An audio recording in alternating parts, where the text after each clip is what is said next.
Michael, you are the most informed, most educated, most well-spoken person on the real estate space that I know, and therefore, gotta ask you something. We've seen over the past week both Treasury Secretary Bessent and the maestro himself, Donald Trump, saying we have a national housing emergency, a crisis. What does it mean? What the hell are they going to do about this? Hit me. So I've been thinking about this a lot.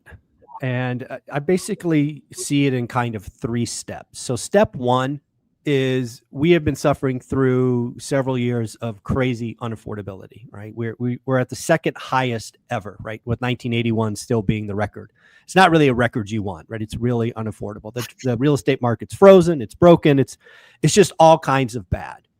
So talking about the housing market and, talking about declaring an emergency is something that will get the public behind it, right?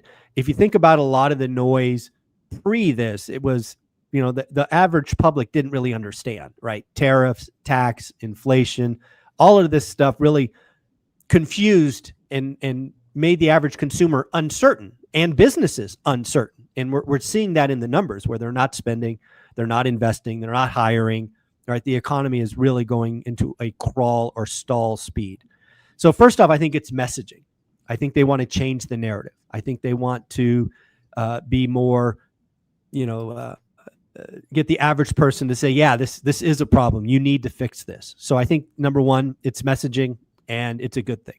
Then I come back to this same thing. And this is the same thing when we were in the election cycle, right? Remember Kamala Harris talked about attacking this and you and I think we spoke and I'm like, you only could do one of 2 things.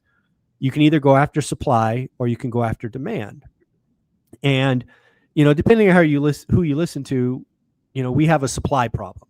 Now, that supply problem could be, pieced apart, this, that, the other. But if you really step back, we have an entry level housing supply problem. The stuff we have been building has been McMansions and big houses, luxury, because it's frankly only rich people could afford houses. So we haven't built the low end. So we have a problem across most of the country, if not all the country. So you could go after supply, which again, as a federal government is really hard because building is handled at the state and really at the local level.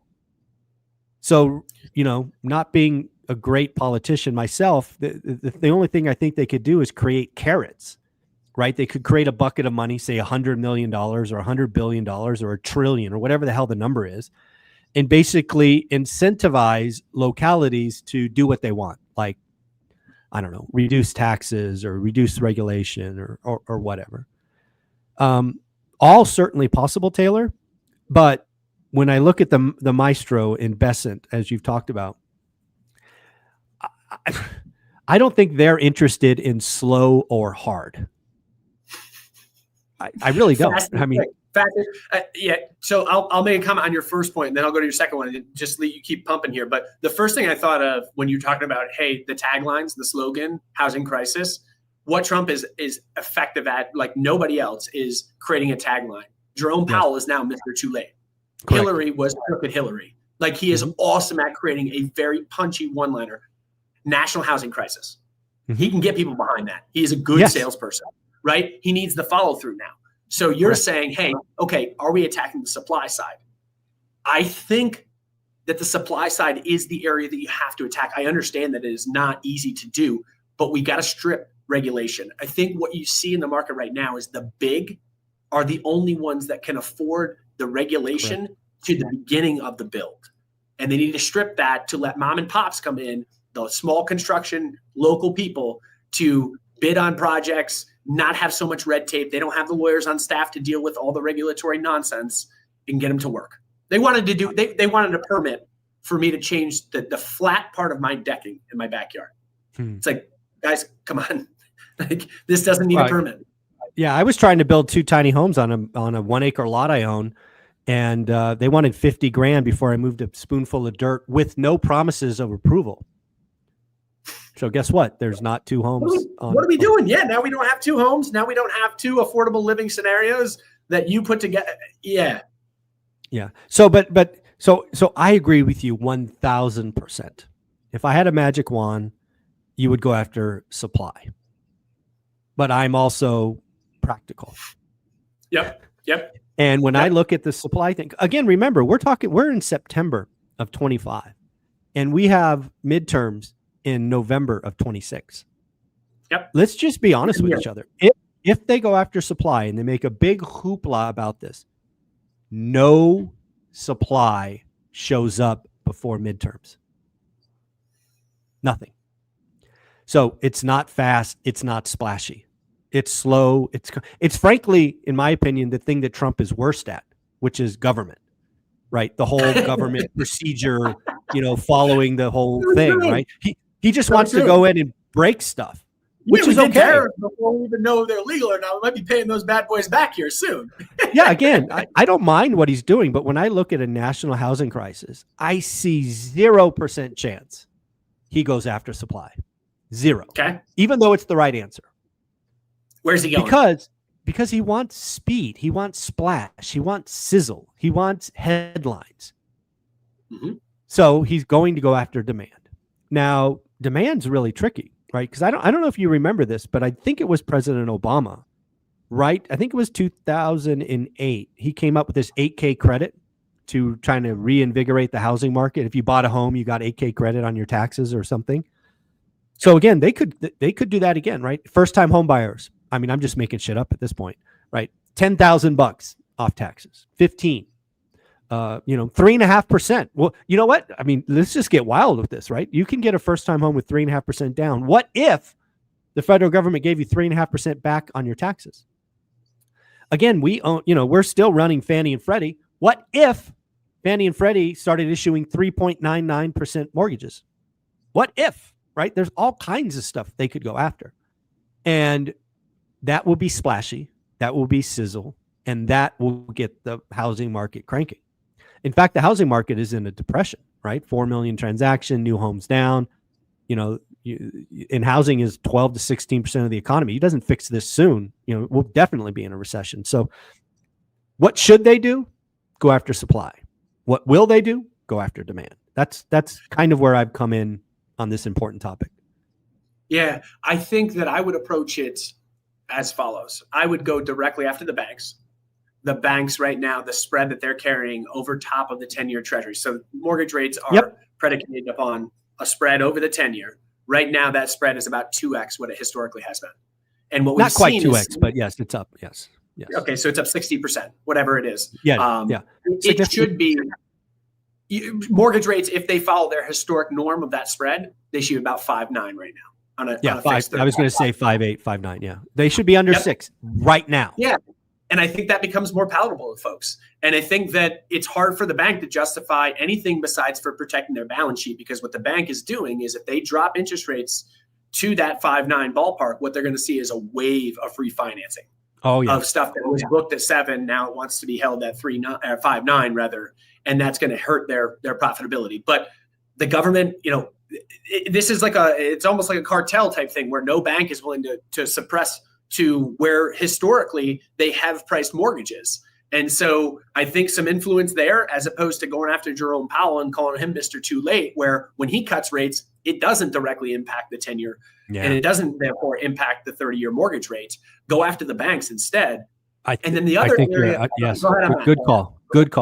I think that's a very solid call. Just you're absolutely right. Mortgage rates on Friday were 6.29, so they fell 16 basis points on Friday, which was a crazy collapse. But they should be 5.8 as of today. Yep. We got a 10-year at 4.08 or something as of this morning. So yeah, they should be 5.8. And anything sub 6, we've seen it. We have historical precedent. We have 3 times we hit 5.99 on the 10-year in the last 24 months. Transactions pick up almost immediately. Oh, there's such a psychological thing when it comes to that big round number. When you go from 6 to 5, I don't care if it's 5.9999999. It's not 6. Yeah, right. You're right. It's not 6. And then the other thing that I think would be an interesting play is, and I get that this is spending money, but going out and having the Federal Reserve buy mortgage-backed securities, because that's going to suppress some of it. And again, it's spending money. I get it. The good to that is hopefully mortgage rates come in. There's no hope. It's mathematical certainty.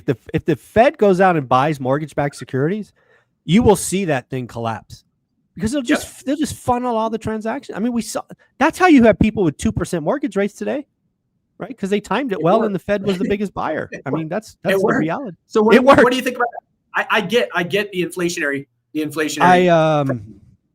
Well, let me I'll answer it truthfully. First off, as an asset heavy owner, I would like nothing better than the Fed coming in and buying mortgage-backed securities because they would add 20 to 25% to my net worth in 18 months.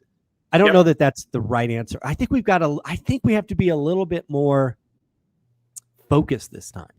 Maybe it's, first-time home buyers or entry level or below the median. I don't think we need to comp billionaires and millionaires to buy their third, penthouse. Fair. Yeah. Fair. So if we that would be the quickest thing they could possibly do. No, I totally agree. But again, I think we need to be a little smarter. I think that what you're also going to have is if you get a boost in supply or whatever. Let me put it on the other side of the coin. If you have mortgage rates suppress, what you're going to have is prices going higher too. And I don't know how much more affordable things actually get. No, there will be moments of time where affordability improves and then it will vanish in months. Yeah. This is a regulation thing. This is a over-regulation post 2007, 2008, great financial crisis. That's what this is. We need to go at regulation. We're paying for the fact that, I don't know what the number is. It's probably close to 70% of the new builds since the great financial crisis have been luxury. We just don't have any entry-level housing. It's all old stock. And this is, if you really want to fix American housing, it's regulation. However, government employees are incented on being elected, and election cycles are every 4 years. And I don't like the chances of anybody going after something slow and hard. It's going to be splashy and fast. Agreed. Yeah. We're going to see where this one goes, but I do like that they're working on it. I do think that this is one of the massive causes of stress in people's lives and financial stability in people's lives are their ability at 35 years old to buy a home or whatever it is. Couldn't agree more. Taylor, where can people find you? Yeah, find us at Life Goal Investments. We're on both Instagram and on TikTok, daily videos. Yep. If you want education in 60 seconds, you have to tune in to his TikTok or Instagram. I don't know how he does it. It's like he has a time stretcher or something like that. Thanks, buddy. You're the man. Thank you.